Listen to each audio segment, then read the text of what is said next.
maksudnya Nasrullah bahwa itu belum dimasukkan di hukum acara kita. Bahwa itu. Saya jelaskan sedikit. Kenapa? Hukum itu tidak hanya yang tertulis, Komandan. Ya, kebiasaan dan apa yang sudah hidup di masyarakat dan dipraktekkan. Tapi aparat kita masih legalistis. Ya. Ada yang mau saya tanya Pak Penggarni. Paspornya Nasarudin ini udah dicabut apa belum? Udah. Sudah dicabut. Katanya.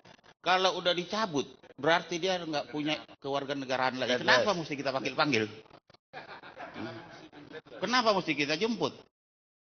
Kalau Pak Gardi sekarang identitasnya... Karena kalau kita pakai azas nasional aktif hukum pidana, maka siapapun yang berbuat pidana di Indonesia melekat hukum Indonesia dan jurisdiksi Indonesia. Nah, sekarang udah dicabut, mesti kita panggil-panggil. Kedua, yang jelas di sini media tidak salah. Yang salah itu contoh hanya seperti Oce Kaligis membacakan berita bohong. Itu yang saya laporkan. Itu bohong. Kalau media yang mengekspos itu nggak salah. Jadi yang jelas di sini media tuh nggak usah takut, nggak salah di sini. Yang salah itu kayak Oce Kaligis. Tidak ada satu granti ini dari Nasarudin. Dia ngetik sendiri tuh. Makanya saya laporkan.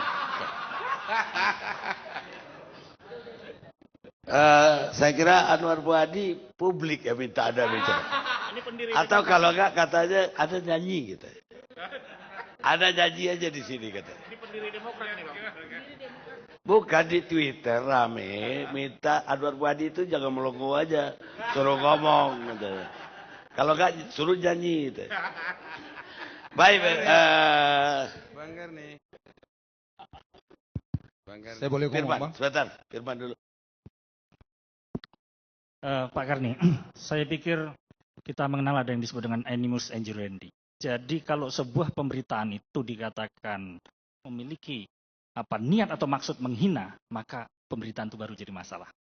Jadi kalau prinsip atau asas animus injurendi, maksud menghina itu ada, baru.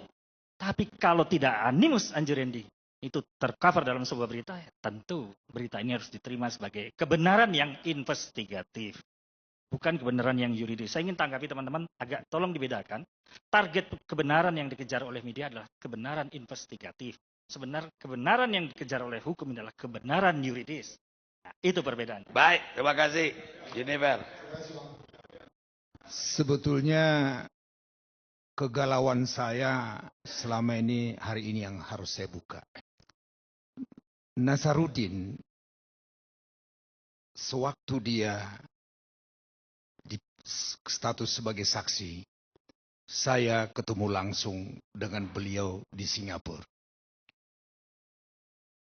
Semua yang dia sampaikan kepada saya kurang lebih 4 jam.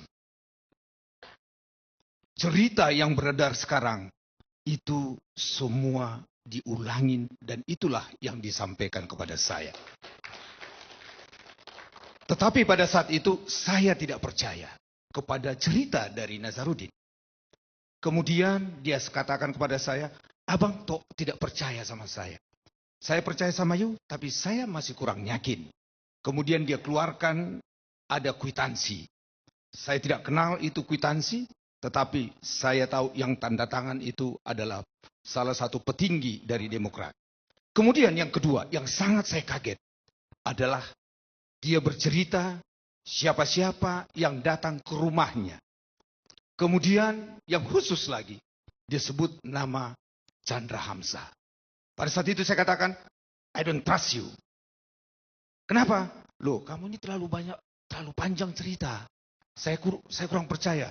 Lantas dia katakan kepada saya, kalau abang tidak percaya kepada saya, abang pulang hari ini, langsung berangkat ke rumah saya, lihat situasi rumah saya, di mana ada CCTV. Kemudian, dengan masih tanda tanya besar, saya dari airport, langsung ke rumahnya. Langsung ke rumah. Terus, Anda lihat CCTV. Sampai di rumah, saya betul-betul semakin yakin kepada dia. Kenapa? Pertama, CCTV yang di rumah beliau dia ceritakan siapa yang masuk dari awal sudah ketangkep. Yang kedua, di ruang tamu sudah kelihatan siapa yang duduk.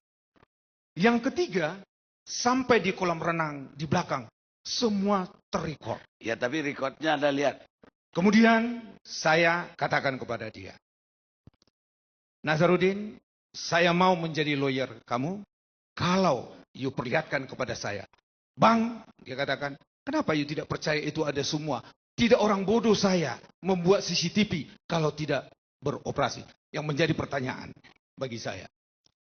Yang dia katakan, Chandra Hamzah, teman saya ada di dalam. Tinggal Chandra Hamzah harus menjawab. Apa betul dia pernah datang ke rumah? Kalau betul dia datang ke rumah, saya yakin itu pasti terrecord.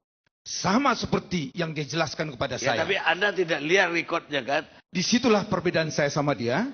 Bahwa dia berjanji kepada saya, kalau dia sudah serahkan, saya menjadi lawyernya. Kalau tidak, saya katakan, saya tentu masih meragukan dan belum tentu benar. Sampai saat ini, beliau tetap meyakinkan saya, dan dia nyatakan sekarang, bahwa betul Chandra Hamzah datang ke rumahnya. Saya yakin bahwa itu ada melihat daripada situasi Bagaimana CCTV. Anda yakin kalau Anda belum lihat hasil recordnya?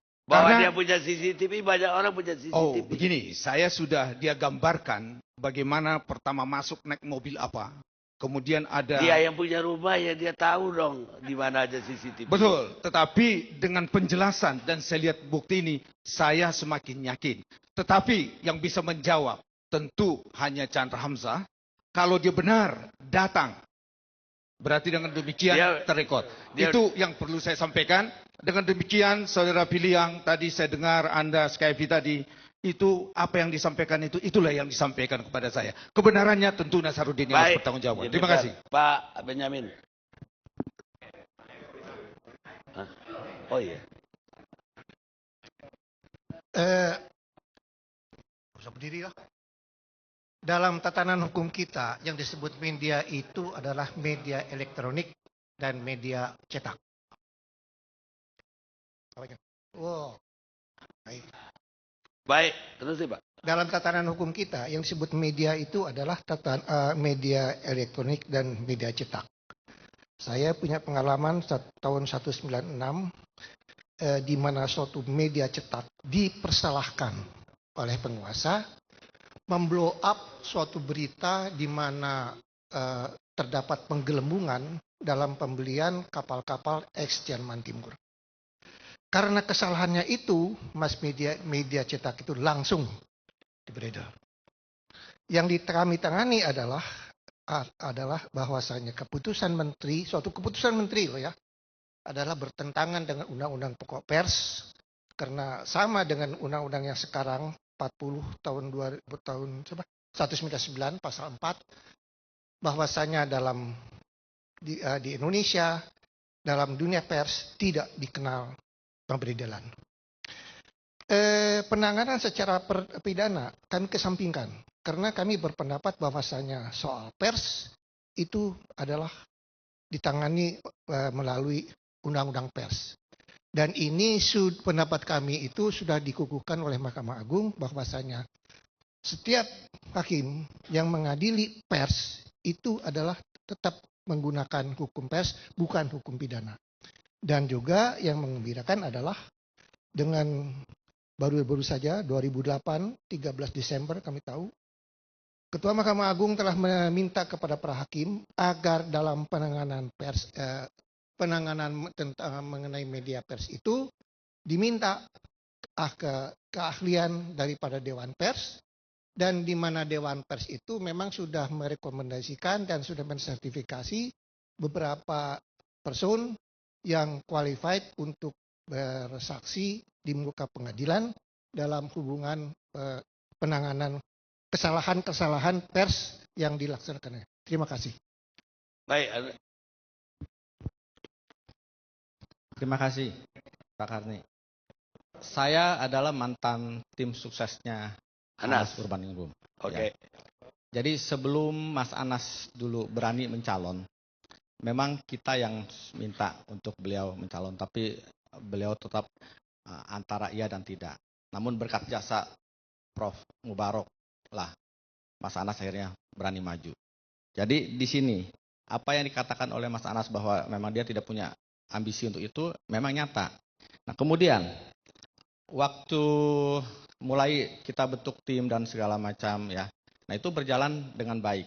Memang ada saya kebetulan Korwil Kalimantan Tengah, saya arrange DPC Kalimantan Tengah. Nah mereka datang ke Jakarta ya memang kita yang biayai, karena nggak mungkin kan mereka biaya sendiri dari pelosok kabupaten yang nggak ada transportasi yang baik, kita yang biayai semua. Dan itu biaya masing-masing tim sukses, masing-masing. Jadi kami nggak minta sama Nazarudin untuk biaya itu. Kami keluar sendiri. Bukan Nazarudin yang menyiapkan dana. Ya, kami nggak minta sama dia dan dia juga pernah memberikan sama kami. Bukan dia, tapi panitianya paling-paling. Iya, saya kan bagian dari tim sukses itu dari awal. Jadi nggak benar bahwa intinya. 20 juta dolar untuk kemudian 20 juta dolar itu yang dikatakan Nazarudin itu saya yakini bohong. Pada saat putaran kedua memang ada isu dari yang benar berapa juta dolar?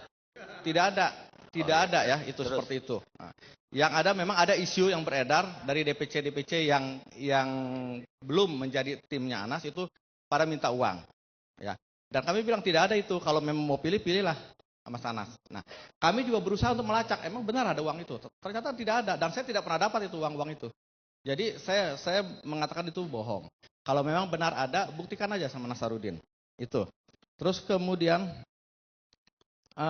apa yang Nazarudin katakan melalui media, itu kami mohon supaya media juga fair.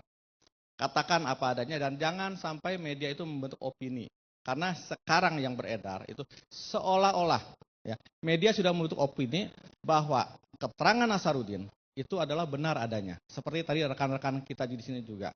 Seolah-olah meyakini keterangan Nazarudin, bahkan dengan CCTV dan segala macam, yakin itu adalah kebenaran. Tolong media menyampaikan bahwa itu bukan kebenaran. Yang benar itu bukan isinya itu, tapi bahwa itu Nazarudin yang ngasih keterangan. Terus kemudian untuk media itu urusannya. Tadi rekan kami Bung Palmer mengatakan bahwa ada kader kita yang minta 50% dan segala macam. Kebetulan saya di departemen, saya sekretaris Departemen Pemberantasan Korupsi dan Mafia Hukum. Tolong data-datanya berikan ke saya, nanti saya akan bahas ini semua dengan tim. Ya, jadi jangan sampai beredar di luaran bahwa itu menjadi kebenaran lagi. Tolong berikan data-datanya itu kepada kami. Baik. Terima kasih. Saya kira cukup. Ada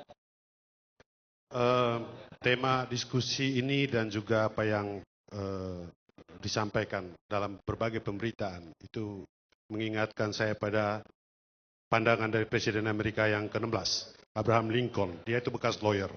Dia mengatakan opini publik itu sekalipun dibentuk dengan dasar yang salah, yet generally has a strong underlying sense of justice.